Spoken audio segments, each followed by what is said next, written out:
তাকে নাকি মাথায় বাড়ি দেওয়া হয়েছে। দুপুরেও ওনার শ্বাস প্রশ্বাস ছিল, আমি দেখছি। মৃত্যুর টাইমটা নিয়ে আমাদের একটু কনফিউশন ছিল।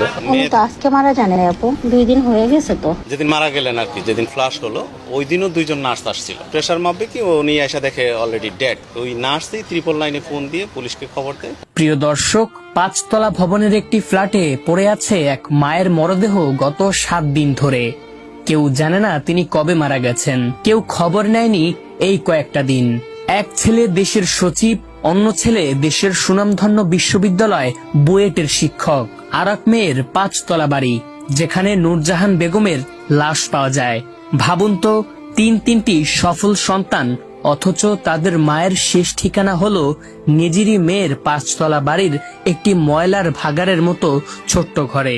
একবার ভাবুন তো, তিনটি সফল সন্তান, অথচ মায়ের শেষ ঠিকানা হলো নিজেরই মেয়ের 5 তলা বাড়ির একটি ময়লার ভাগাড়ের মতো ছোট্ট ঘরে। এলাকাবাসী বলছেন তাকে নাকি মাথায় বাড়ি দেওয়া হয়েছে। মৃত্যুর দিনেও তার শ্বাস প্রশ্বাস ছিল, কিন্তু তাকে কেউ বাঁচাতে এগিয়ে আসেনি। যখন ফ্ল্যাটে নার্স এলো প্রেসার মাপতে, সে এসেই দেখলো উনি অলরেডি মারা গেছেন। সেই নার্সই তখন 999-এ ফোন দিয়ে পুলিশকে খবর দেন।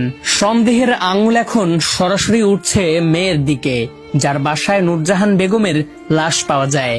আর কি যেদিন ফ্লাশ হলো ওই দিনও 2জন নার্স আসছিল। প্রেশার মাপবে কি উনি এসে দেখে অলরেডি ডেড। ওই নার্সই 999-এ ফোন দিয়ে পুলিশকে খবর দেয়। মহিলা মারা গেছেন হলো এই বাসার 4 তলায়। তো 4 তলায় যিনি পাশের ফ্ল্যাটে আছেন উনিও জানেন না যে মারা গেছেন। প্রায় 1-1.5 বছর যাবত উনি এই বাসায় অবস্থান করছেন, মেয়ের বাসায়। এটা তার মেয়ের বাসা। হ্যাঁ, আগে ছেলেদের সাথে ছিল। তো ছেলেদের হয়তো আজকাল তো বোঝেনি, ছেলেদের বউরা তো ওইভাবে টেক কেয়ার করে না শাশুড়িকে। তো বাধ্য হইয়া উনি মেয়ের বাসায় আসছেন আর কি। তো মেয়ে তো আসলে ফেলেতে পারে না। ওনার যে 2 ছেলেই খুব প্রতিষ্ঠিত। একজন দেশের স্বনামধন্য বিশ্ববিদ্যালয়ে আপনারা জানেন বুয়েটের প্রফেসর, আরেকজন হলো আপনার আমরা শুনছি আর কি উপসচিব, উনি খুলনায় বন্দর কর্তৃপক্ষের উপসচিব। বলতে গেলে এটা বলা যায় যে অযত্নে অবহেলায় এই বৃদ্ধ মহিলাটা মারা গেছেন। সুশিক্ষিত সন্তানদের কাছে মা অবহেলায় মারা যাবে, এটা কখনো কাম্য না। তার সন্তান হলো 2 ছেলে 1 মেয়ে। কানাডায় থাকে, 1 ছেলের ঘরের নাতি। ওনারা কখনোই আসেন না। এই জন্যই তো বলি, এই ধরনের এরা শিক্ষিত নামের কুলাঙ্গার, এদের বিচার হওয়া উচিত। তাকে নাকি মাথায় বাড়ি দেওয়া হয়েছে, ওনার মাথায় নাকি একটা বাড়ি দেওয়া হয়েছিল, এবং তাকে যে অবস্থায় রাখা হয়েছিল সেটা এই সাইডটা আছে না, এই সাইডটা আপনার পোকা ধরে গেছিল। এই চোখ দিয়ে আপনার পোকা ঢুকে এই সাইডে বেরিয়ে গেছিল, এই সাইডটা।